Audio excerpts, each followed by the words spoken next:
Cookery சேனலை பார்த்து யார் வேணாலும் சமையல் பண்ணலாம். ஆனா சுவையான சமையல் பண்றது எப்படி? நான் இதயம் நல்லெண்ணெயில சமையல் பண்றேன். ஆஹா ஓஹோன்னு பாராட்டுறாங்க. நீங்களும் இதயம் நல்லெண்ணெயில சமையல் பண்ணுங்க, பாராட்ட வாங்குங்க. தினம் தோறும் வாங்குவே இதயம் இதயம்.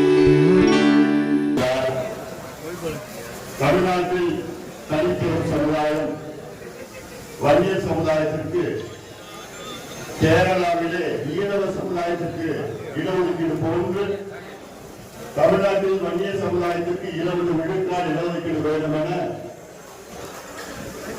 அதற்கு முன்பு 7 ஆண்டுகளில் பல போராட்டங்களை நடத்திய பிறகும் அரசு அந்த இடஒதுக்கீட்டை வழங்காத காரணத்தால் ஒரு வாரம் சாலை மறியல் போராட்டத்தை அறிவித்தார்.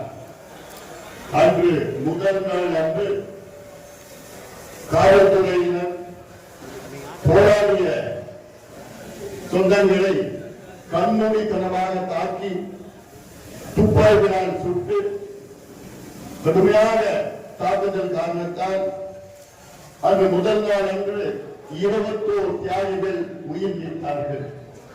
காவல்துறையினரால் கொடூரமான முறையில் கொலை செய்யப்பட்டார்கள். அங்கிருந்து இன்று வரை உயிர் நீத்த தியாகிகளுக்கு நாம் அஞ்சலி செலுத்தி வருகின்றோம். 34 ஆண்டுகள் ஆகியும் இன்னும் அவர்களுடைய கோரிக்கை நிறைவேற்றப்படவில்லை. இந்த சமுதாயத்தின் கோரிக்கை நிறைவேற்றப்படவில்லை. படிப்பு வேண்டும், வேலை வேண்டும், சுயமரியாதையோடு வாழ வேண்டும் என்ற ஒரே எண்ணத்திற்காக 21 தியாகிகள் அன்று உயிர் நீத்தார்கள். அதனால்தான் இத்தனை ஆண்டுகள் ஆகியும் இப்போ இருக்கின்ற ஆளும் திமுக அதை பற்றி எந்த அக்கறையும் கிடையாது.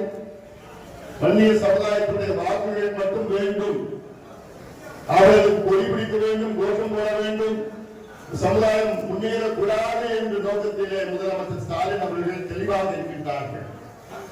அந்த அடிப்படையில் தான் இன்று ஒரு அறிவிப்பு வருகின்ற டிசம்பர் மாதம் 17ஆம் தேதி தமிழ்நாட்டிலே சிறை நிரப்பும் போராட்டத்தை இது ஒரு சமூக நீதி போராட்டம்.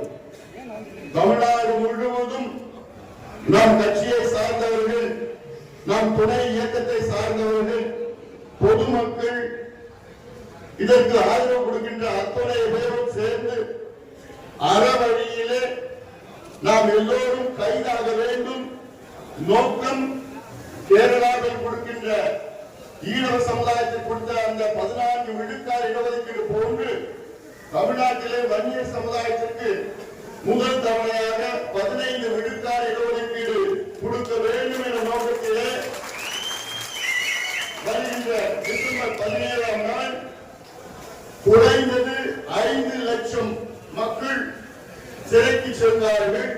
அமைதியான முறையிலே அந்த வழியிலே சிறை நிரப்பு போராட்டத்தை அறிவித்திருக்கின்றோம். அது உறுதியாக நடைபெறும்.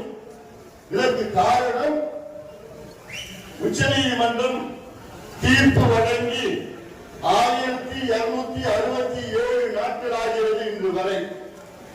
என்ன தீர்ப்பு?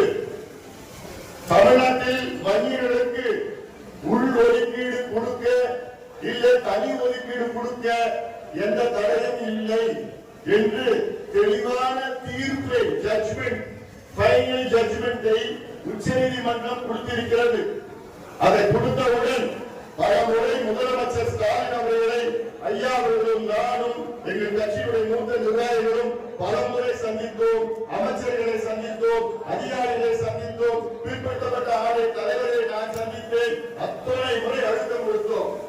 ஒவ்வொரு முறையும் நிச்சயமாக நாங்கள் செய்வோம், கொடுப்போம் என்று எங்களை ஏமாற்றி இன்று எங்களால் முடியாது என்று எங்களை ஏமாற்றிய முதலமைச்சர் ஸ்டாலின் அவர்களை திமுகவையும் கடுமையாக நாங்கள் கண்டிக்கின்றோம். இது ஒரு சமூக நீதி போராட்டம், இது ஜாதி பிரச்சனை கிடையாது.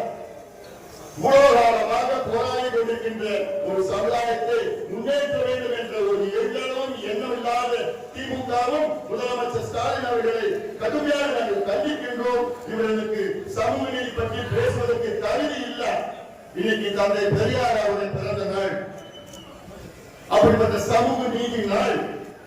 இந்த நாளிலே நான் அறிவிக்கின்றேன், தமிழ்நாட்டின் மிகப்பெரிய ஒரு சமூக நீதி போராட்டம், அறவழியிலே அமைதியான ஒரு போராட்டம் வருகின்ற டிசம்பர் மாதம் 17ஆம் நாள் சிறை நிரப்பு போராட்டத்தை இங்கு அறிந்திருக்கின்றோம். இதற்கு நிச்சயமாக அனைத்து மக்களும், அனைத்து தரப்பினரும், அனைத்து சமுதாய மக்களும், அனைத்து கட்சிகளும், அனைத்து அமைப்புகளும் இதற்கு ஆதரவு வழங்க வேண்டும் என உங்களை பணியோடு பாசத்தோடு நான் கேட்டுக்கொள்கின்றேன். அதே போன்று இன்று தந்தை பெரியாருடைய பிறந்த நாள், இன்று சமூக நீதி நாள். தமிழ்நாட்டிலே சாதிவாரி கணக்கெடுப்பை நடத்த வேண்டும்.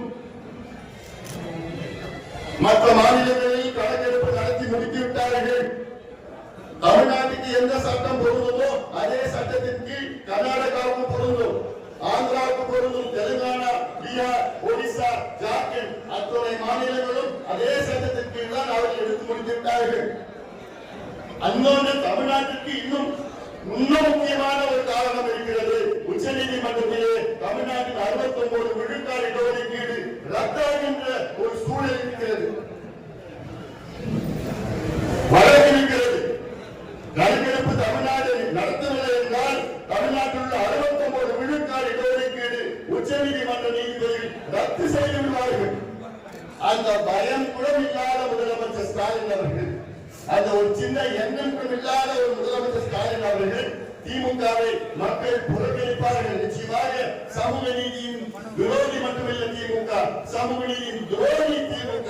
திமுகவை நிச்சயமாக அனைத்து மக்களும், குறிப்பாக வன்னிய சமுதாயமும், பட்டியலின சமுதாயம், மீனவர் போன்ற ஒடுக்கப்பட்ட அடக்கப்பட்ட அத்துணை சமுதாயங்களும் நிச்சயமாக புறக்கணிப்பார்கள். காரணம், இவர்களுக்கும் சமூக நீதிக்கும் சம்பந்தம் கிடையாது என்று இந்த சமூக நீதி நாள் அன்று இதை நாம் சொல்ல கடமைப்பட்டிருக்கின்றோம். அதற்கு நீங்கள் எல்லோரும் ஒத்துழைக்க வேண்டும் என இந்த நேரத்தில் கேட்டுக்கொண்டு இந்தியாவுடைய தியாகிகளுக்கு தொடர்ந்து அஞ்சலி செலுத்தி வருகின்றோம் என்ற அதை எல்லோரும் இங்கு வந்திருக்கின்ற அத்துணை சொந்தங்களும் நம்முடைய தியாகிகளுடைய நினைவால் நாம் அவருடைய தியாகத்தை நாம் போற்றுவோம், போற்றிக் கொண்டே இருப்போம். நன்றி.